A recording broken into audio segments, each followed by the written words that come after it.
Hello అండి, అందరికీ నమస్కారం. Welcome to Maha cooking. నేను మీ మహాలక్ష్మి. ఈరోజు నేను చేసే స్పెషల్ అండ్ టేస్టీ రెసిపీ మైదా పిండి మరియు సూజీ రవ్వతో ఒక స్వీట్ ఐటెం అయితే రెడీ చేయబోతున్నానండి. Very healthy and tasty recipe. చాలా సింపుల్గా చేసుకోవచ్చు. మనకి ఎప్పుడైనా స్వీట్ తినాలి అనిపించినప్పుడు సింపుల్గా చేసేసే ఈ స్వీట్ రెసిపీ ఎలా చేయాలి అన్నది ప్రాసెస్ అయితే చూసేద్దాం. ప్రాసెస్లోకి వెళ్ళే ముందు నాదొక చిన్న విన్నపం అండి. వీడియోని ఎక్కడ స్కిప్ చేయకుండా చూడండి.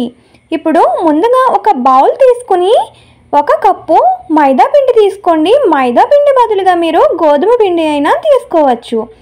1 కప్పు మైదా పిండి, 1/2 కప్పు సూజీ రవ్వ, ఉప్మా చేసుకుంటాం కదండి, ఆ రవ్వని తీసుకోవాలి. అలాగే 1/2 కప్పు కొబ్బరి తురుము, ఎండు కొబ్బరి తురుము అయినా సరే పచ్చి కొబ్బరి తురుము అయినా సరే తీసుకోవచ్చు. 1/2 కప్పు షుగర్ పౌడర్ అండి. షుగర్ పౌడర్ ప్లేస్లో మీరు బెల్లాన్ని అయినా ఉపయోగించవచ్చు. బెల్లం తురుము 1/2 కప్పు వేసుకుంటే సరిపోతుంది. 1 టేబుల్ స్పూన్ సాజీరా ప్లేస్లో జీలకర్ర అయినా వాడొచ్చండి. అలానే 1 టేబుల్ స్పూన్ యాలకుల పౌడర్, షుగర్ వేసి పౌడర్ చేశానండి, అది యాలకుల పౌడర్. అలానే 1 స్పూన్ నువ్వులు, ఇవన్నీ వేసి మంచిగా పిండిలో కలిసేంత వరకు కలపాలి. ఇలా కలిపిన దీనిలో పచ్చి పాలండి, అలానే వేడి చేసిన పాలైనా పర్వాలేదు, పాలు వేసి కలపాలి. టేస్ట్ అద్భుతంగా ఉంటుందండి అలా పాలు వేసి కలిపితే. చూడండి, 1 కప్పు పాలు అయితే వేసి నేను ఎక్కడ ఉండలు అనేవి లేకుండా మంచిగా కలుపుతున్నాను. ఉండలు అనేవి అస్సలు ఉండకూడదండి. మనకి ఇలా ఈ క్వాంటిటీలో 1 కప్పు మైదా పిండి, 1/2 కప్పు సూజీ రవ్వ వేసాం కదండి, ఈ క్వాంటిటీకి మనకి 1.5 కప్పు అయితే పాలు కరెక్ట్గా సరిపోతుందండి. 1 కప్పు పాలు వేసుకుని ఉండలు అనేవి లేకుండా కలిపిన తర్వాత 1/2 కప్పు పాలు వేసి దోసపిండి బ్యాటర్ లాగా కలపాలి. అలా అని మరీ పల్చగా కాకుండా మరీ చిక్కగా కాకుండా నేను వీడియోలో చూపించిన విధంగా ఉంటే కరెక్ట్గా సరిపోతుంది. చూడండి, పాలు పోసి 1/2 కప్పు అయితే వేసానండి. నేను ముందుగా 1 కప్పు వేసాను, తర్వాత 1/2 కప్పు పాలు వేసి మంచిగా కలుపుతున్నాను. అలా కలుపుతూనే ఉండండి. ఒక 5 మినిట్స్ కలిపిన తర్వాత మనకి బ్యాటర్ అయితే రెడీ అయిపోతుంది. చూడండి, ఇలా నేను వీడియోలో చూపించినట్టుగా ఉంటే కరెక్ట్గా సరిపోతుంది. ఇలా కలిపిన దీనిని మూత పెట్టేసి ఒక 40 నిమిషాలైనా సరే అలా వదిలేసేయండి. చూడండి, ఇలా వదిలేసిన తర్వాత మనం పోసిన పాలు, పిండి ఇవన్నీ కలిసి చూడండి చిక్కగా తయారయ్యింది. ఇలా ఉంటే మనకి కరెక్ట్గా సరిపోతుంది. చిటికెడు సాల్ట్ వేసి మంచిగా ఒకసారి కలిపి మనం స్వీట్ అయితే వేసేసుకుందాం. స్వీట్ కోసం ఇప్పుడు ఆయిల్ అయితే ఫుల్గా హీట్ ఎక్కి ఉండాలండి. ఆయిల్ హీట్ ఎక్కిన తర్వాత మాత్రమే వేయాలి. ఇప్పుడు ఒక బాండీ తీసుకుని డీప్ ఫ్రైకి సరిపడా ఆయిల్ అయితే వేసుకోవాలి.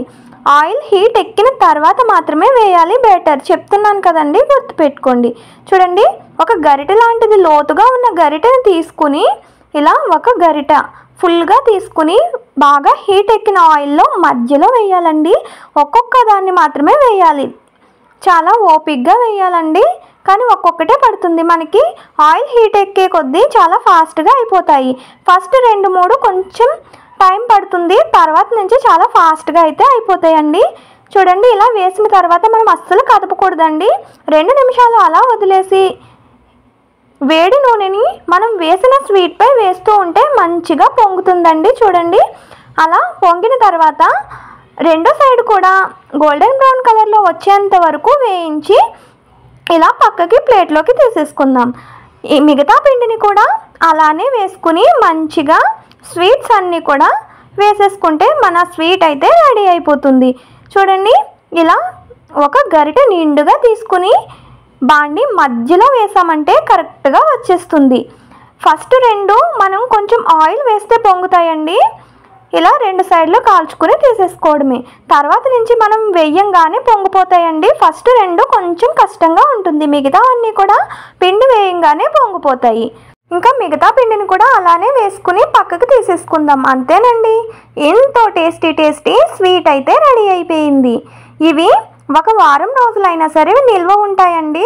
కంపల్సరీ ఇంట్లో ట్రై చేసి ఎలా వచ్చిందన్నది కామెంట్ సెక్షన్లో తెలియచేయండి.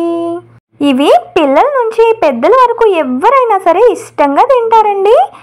వీడియో నచ్చితే ఒక చిన్న లైక్ చేయండి, మీ ఫ్రెండ్స్ అండ్ ఫ్యామిలీ మెంబర్స్కి షేర్ చేయండి.